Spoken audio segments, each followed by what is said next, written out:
what makes one an exceptional presenter? Is it flashy visuals? Is it the tone of voice? Is it the actual message or content? Or does it have something to do with body language, our gestures, and our stance? Today, we want to talk to you about this latter point.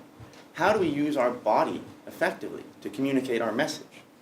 Because we have so many great ideas here, but if they remain in our head, don't actually link up with the audience, our message will not have arrived. Our message will not have resonated with the audience.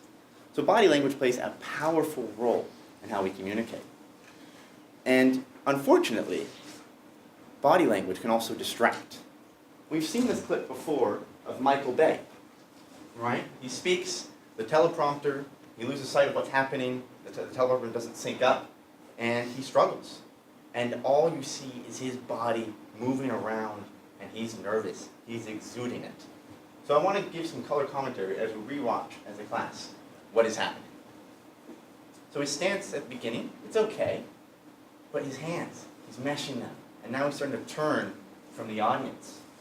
Again, his hands are clasped. He's looking a bit down, not at all of you, the audience, and he spins. He shows his back to the audience. And he can't regain composure. He's swaying back and forth. He's looking down. He's avoiding the audience. His nerves are coming out. Again, his hands, he's writing them. And now I think he's looking at the back of the stage. That's the exact opposite place from where you want to actually look. He's incredibly nervous, and now he exits stage. We all want to avoid our own Michael Bay moments when we communicate.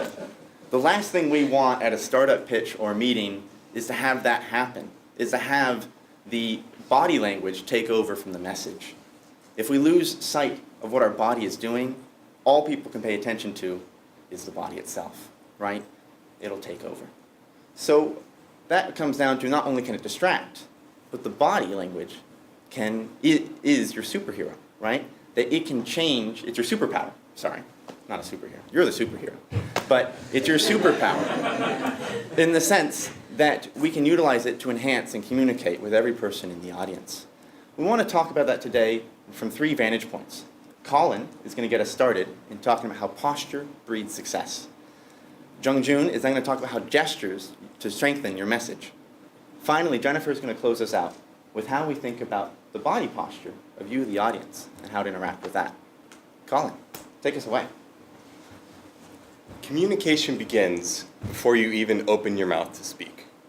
Your audience's first impression of you is your posture and your position. And so it's important to know both how to stand as well as where to stand. And perhaps it's fairly obvious, but you should stand facing the people you're talking to.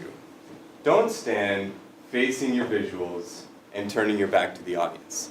That's not what we want to do. We can't communicate that way. It's also important to know where you're standing in the room. A position of strength in this room is somewhere in this center box. As long as you're moving around in the center, you're doing pretty well. Where you don't want to be is off in the corner cowering, or especially in front of any distractions. And this room is pretty good. It doesn't have that many distractions, but there is a window. And outside this window, there are cars, there are buses, there are bikers. And when I was standing over there, probably about half of you could see in your peripheral vision outside the window.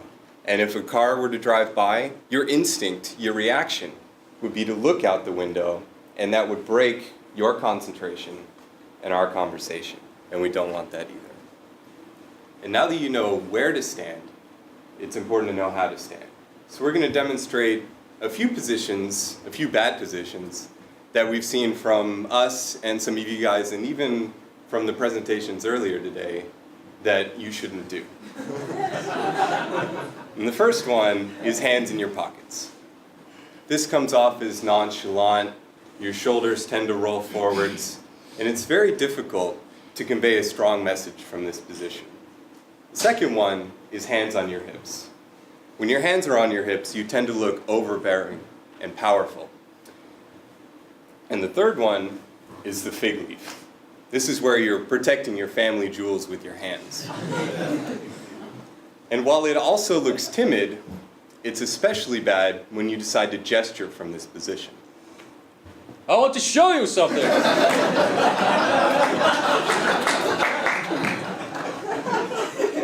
You look like you're flashing the audience, and that's not a good thing. So how should you stand? And if I could actually get all of you to stand, I'll lead you through a short demonstration on how to find your base posture. So once you've stood, be mindful of the people next to you and place your feet hip-width apart. Close your eyes and look up towards the ceiling and lift your hands above your head. Get a good stretch underneath your shoulders and let your arms drop to the side. When you open your eyes, look down. This is your base posture. Thank you very much for participating. You guys can sit down now. Now that you've found your base posture, this is where you should gesture from, and it's where you should return to when you're finished gesturing. It may not feel the most comfortable, but it looks the most comfortable to your audience. Remember that your posture and position are the audience's first impression of you. But now that you know how to stand still, it's time to learn how to move. Gestures are important because it helps you communicate better. For example, if you use gestures, the audience remembers twice as much. It also helps you, the future speakers too, because it helps your memory when you speak. Also, beside the transition, your hand and arm movement is the biggest movement that the audience can see. You can either use it wisely or waste it on random and distracting gestures. I'm going to show you 3 types of gestures: the give, the show, and the chop. Here's an example. This quarter at the GSB, I went to this communications class. It was so great. I mean, you could feel that your skills are improving. I think this was the best class I've ever taken. Let's rewind and see what happened. The give. This quarter at the GSB, I went to this communications class. So this gesture is used to give the audience the facts or the options. Remember to have your palms up, not down. We'll get to that in a minute. The show. I mean, you could feel that your skills are improving. This kind of gesture has the largest variety, and your imagination is the limit. Just remember that the gesture and the message has to match. For example, you can't say, "Profits are rising," with a gesture like this. So, congruency and creativity. The chop. I think this was the best class I've ever taken. So, this gesture is used to deliver strong opinion. You can either use it one hand, or you can use both hands. You can use both hands and do a larger chop, which will deliver a stronger message. So, next time when you do gestures, think about these 3 types and plan ahead. 3 types is the give, the show, and the chop. Ha! I bet everyone in the room is going to remember this. Gestures work. That's the message. Another subject is about having your palms up. So, I'll give you an example. People on the right, please rise and move to the left. I'll do it slightly different this time. People on the left, right, please rise and move to the left. One more time. People on the right, please rise and move to the left. Do you see the difference? Which one do you think would make more people move?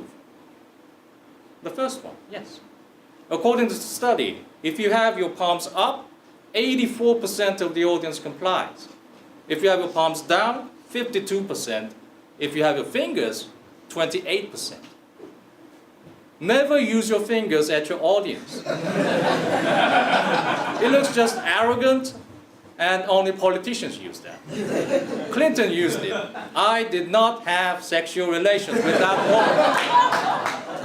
It looks bad back then, looks bad now. So never use it.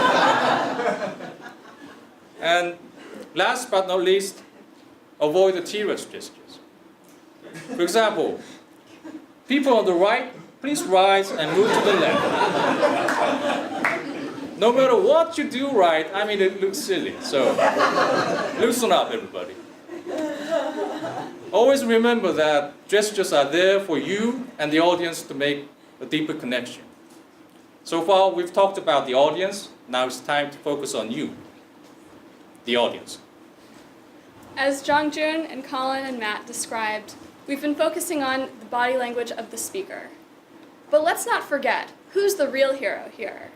As we learned in our first week of class, it's not me, the speaker, it's you, the audience. But what happens when the audience doesn't realize that they are on this hero's journey? Have you ever seen an audience that looks like this? Have you ever been that audience? It's okay, we all have. Whether we're playing on our phones, falling asleep and nodding off, looking at the clock, and calculating, can we make an escape from this room? We've all done it. But the thing is, it's the speaker's responsibility to understand what's going on with their audience, and body language is a powerful way to assess that.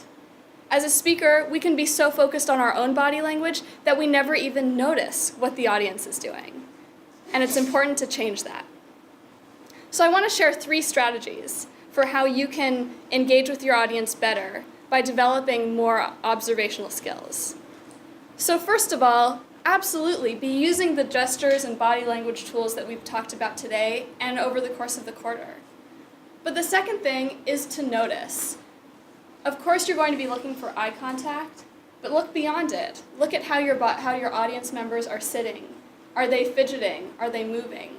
Are they leaning forward, looking engaged and taking notes? Or are they zoning out? If your body language, your eye contact, and your efforts at being compelling are not working, then you can go deeper. You can try to surprise the audience with a question or use some humor. Or you can disrupt the audience. As students, we hate being cold called, but we know it's effective, right?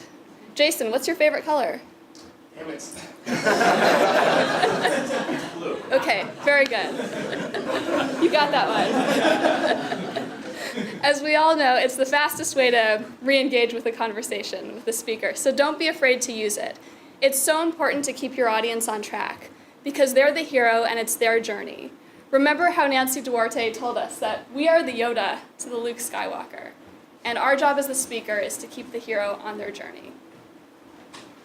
With that in mind, I think we've talked about 3 concepts that really remind each of us about how body language is your superpower.